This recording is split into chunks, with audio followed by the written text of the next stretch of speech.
എന്നെ ചിന്തിപ്പിച്ച ഒരു ചെറിയ ചിന്ത ഞാൻ നിങ്ങളുമായിട്ട് പങ്കുവയ്ക്കുവാൻ ആഗ്രഹിക്കുന്നു. നമ്മൾ ഈ ദിവസങ്ങളൊക്കെ തിരഞ്ഞെടുത്ത ബൈബിൾ ക്വിസിന് വേണ്ടി തിരഞ്ഞെടുത്ത ഭാഗങ്ങളാണല്ലോ 16 മുതൽ മത്തായിയുടെ സുവിശേഷം 16 മുതൽ 22 വരെയുള്ള അധ്യായങ്ങൾ.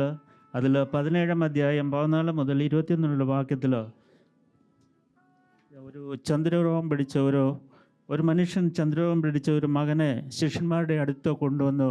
ശിഷ്യന്മാർക്കും അവനെ സൗഖ്യമാക്കാൻ കഴിഞ്ഞില്ല എന്ന് നമ്മൾ വായിക്കുന്നു. അവനെ യേശുവിൻ്റെ അടുത്തിൽ കൊണ്ടുവന്നു. യേശു ആ ഭൂതത്തെ ശാസിച്ചു. ആ ക്ഷണത്തിൽ ആ മകന് സൗഖ്യം വന്നു എന്ന് നമ്മൾ വായിക്കുന്നു. അതിന് ശേഷം ശിഷ്യന്മാർ യേശുവിനോട് രഹസ്യമായിട്ട് ഞങ്ങൾക്ക് ആ ഭൂതത്തെ, ആ രോഗത്തെ സൗഖ്യമാക്കാൻ കഴിയാഞ്ഞത് എന്തെന്ന് ചോദിച്ചു. അതിന് യേശു നിങ്ങളുടെ അവിശ്വാസമത്രേ എന്ന് പറഞ്ഞു. അതിൻ്റെ ശേഷം അതിൻ്റെ അവസാന ഭാഗത്ത് നാം ഇങ്ങനെ വായിക്കുന്നു, എങ്കിലും പ്രാർത്ഥനയാലും ഉപവാസത്താലും അല്ലാതെ ഈ വ്യാധി നീങ്ങിപ്പോകുന്നില്ല. അപ്പം നമ്മുടെ ദൈവസഭയിൽ നമ്മളെല്ലാവരും പ്രാർത്ഥിക്കുന്നവരാണ്. പ്രാർത്ഥിക്കാത്തവരായിട്ട് ആരും ഈ ദൈവസഭയിൽ ഇല്ല.